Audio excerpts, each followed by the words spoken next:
Endi kompyuterim AutoCAD ko'tarmaydi yokida qotib qoladi degan bahonalarni qilolmaysizlar. Sababi sizlar uchun aynan AutoCADga alternativ va undan naqd 100 barobar yengil dasturni topib qo'ydim.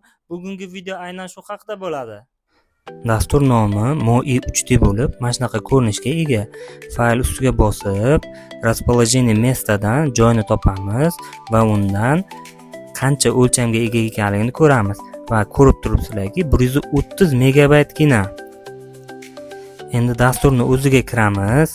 AutoCAD ochgunicha siz bu dasturga kirib, kerakli o'lchamlarni chizib, eksport qilib ishingizni tugatib ham bo'lasiz.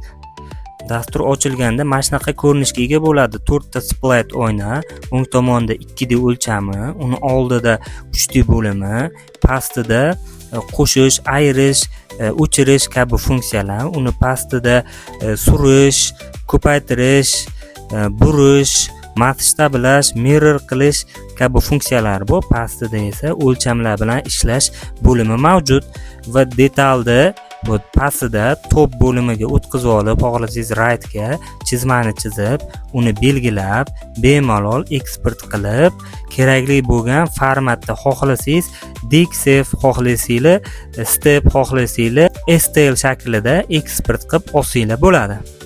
Dasturni qayerdan topaman deydiganlar uchun Telegram kanalimga joylab qo'ydim. Telegramga o'tasizlarda Science Technology nomi ostida oxirgi faylida shu dasturni yuklab tashlab qo'yganman. O'zi ham naqd 41 megabaytgina. Video foydali bo'lgan bo'lsa, eski kompyuter ishlatadigan tanishinglarga yuborib qo'yinglar.